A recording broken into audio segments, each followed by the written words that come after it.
Black women's Equal Pay Day is observed to represent how much more black women must work to earn as much as white, non-Hispanic men made the year before. According to census data, women are paid only about 83 cents for each dollar earned by a white man. However, this figure is not consistent across racial lines, with black women only earning about 64 cents for each dollar. And while that may seem like an insignificant number at first, that gap adds up to over $50,000 a year. And over a 40-year career, millions. You may be wondering how this level of inequality is possible in the modern world. After all, President John F. Kennedy signed the Equal Pay Act in 1963. While that was a victory for workers regardless of race or gender, there are still many roadblocks to overcome in the fight for equal pay. First, let's examine the statistic. Black women are only paid 64 cents for each dollar paid to non-Hispanic white men. This figure actually refers to the raw wage gap, which does not account for differences in education, hours worked, work experience, or occupation. However, before we address those factors, it is imperative that you know that even when all other factors are considered, there still remains a significant gap in wages between white men and other demographics. A paper from the Journal of Labor Economics found that with factors such as occupation, age, experience, education, time in the workforce, childcare, average hours worked, college grades, demographic characteristics, and family situations all accounted for, researchers found that female graduates from the University of Michigan Law School were paid 81.5% of their male counterparts. And in a 2003 study released by the U.S. Government Accountability Office, researchers found that when accounting for work experience, education, and hours of work per year, as well as differences in industry, occupation, race, marital status, and job tenure, women earned 20% less than men during the entire period from 1983 to 2000. In a subsequent study, released in 2008, the GAO found that the Equal Employment Opportunity Commission and the Department of Labor should better monitor their performance in enforcing anti-discrimination laws. Using data from longitudinal studies conducted by the U.S. Department of Education and accounting for all of these variables, researchers found the portion of the pay gap that remains unexplained after all other factors are taken into account is 5% 1 year after graduation and 12% 10 years after graduation. These unexplained gaps are evidence of discrimination, which remains a serious problem for women in the workforce.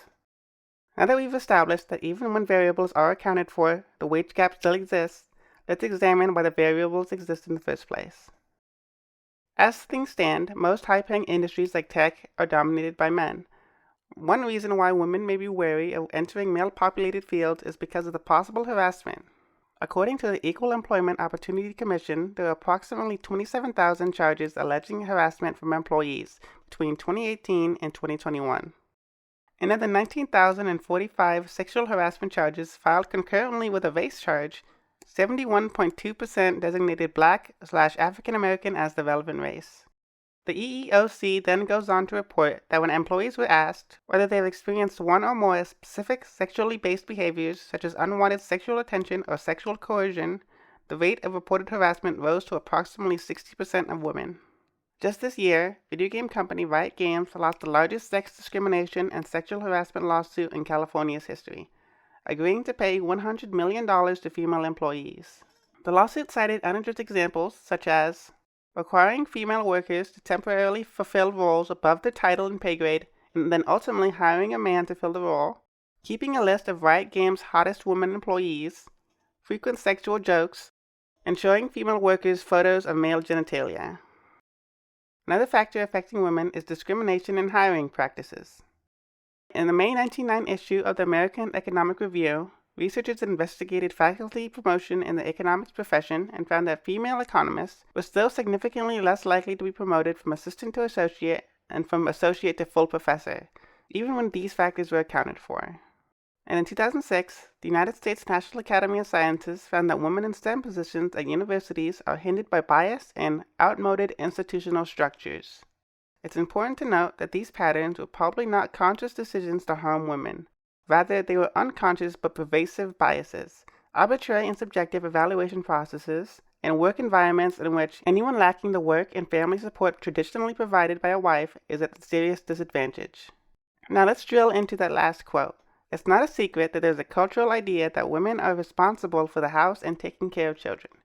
This is even reflected in our legislature, with it being illegal for employers to refuse hiring women with preschool children until 1971. According to a 2006 study by the Federal Reserve Bank of Boston, fathers in 1965 spent a little more than 1 hour per week on child care, compared with more than 3 hours per week in 2003. Meanwhile, working mothers, who spent just under 3 hours per week on child care in 1965, had nearly doubled that number by 2003. While the division of labor in a home is up to the people involved, and child rearing being by no means a bad thing, the idea that women are less capable workers because of the mere possibility that they might have children is a problem. For a report published in the American Journal of Sociology, professors at Stanford University sent out over 1,200 fake resumes to employers and found that female applicants with children were significantly less likely to be hired than male applicants with children. And if they did get hired, they would be paid a lower starting salary. Other studies even found that fathers are held to lower hiring standards than men without children. And for black women, this problem is compounded by racial discrimination. A study published in a 2003 issue of Social Science Quarterly reported that when black and white applicants hold the same credentials, white applicants are hired at a rate of 3 to 1. And regarding salary, racial wage differences actually increase when black and white employees have similar performance ratings. And while the answer might seem to be for women to start negotiating for higher salaries more, research also shows that women are more likely to be penalized for self-advocating, which is why all workers, regardless of race, should be advocating for each other. The recent Paycheck Fairness Act does hope to address some of those issues, but historically, a worker's biggest allies are the people in the same position. As early as 1866, only a year after the Civil War ended, black women have been fighting for equal pay. The Washerwomen of Jackson, the first labor union in Mississippi, was created by former slaves who were now working domestic jobs.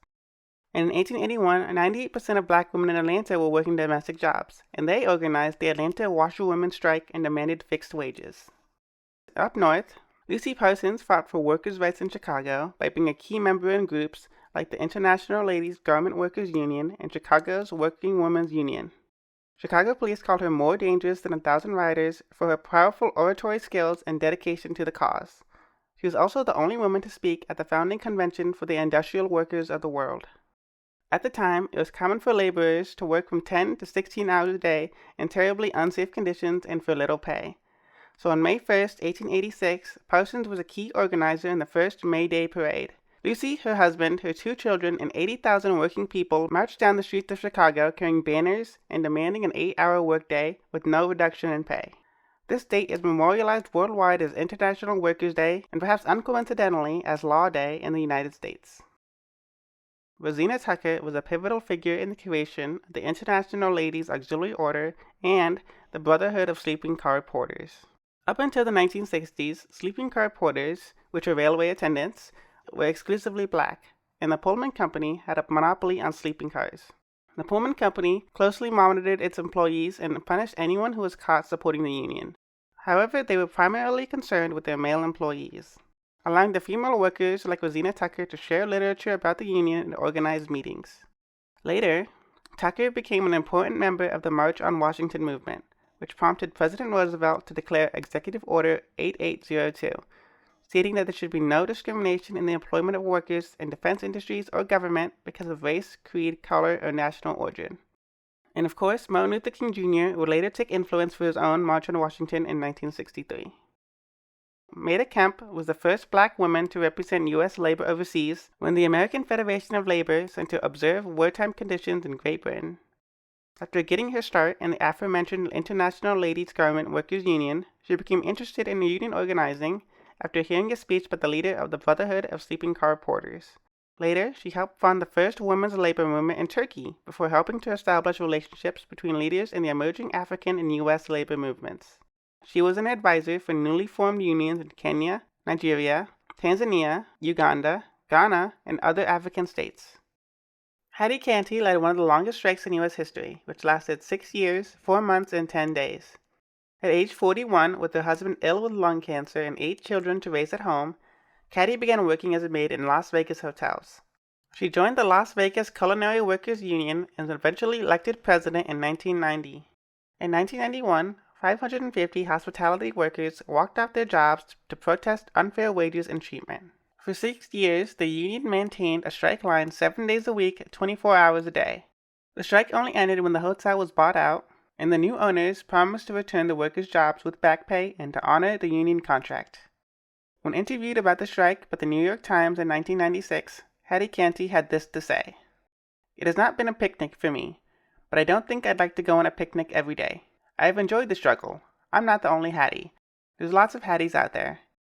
And you can learn about other Black women fighting for equality on andstillIrise.org, which has biographies on prominent Black women in the labor movement. There are also books on the topic available for checkout, like Household Workers Unite, The Untold Story of African American Women Who Built a Movement. You can also check out some of our digital resources, like Newsbank Black Life in America, which has a digital library of historical documents, and ABC CLIO's African American Experience, which is a virtual encyclopedia of African American history. Thank you for watching, and we'll see you at the library.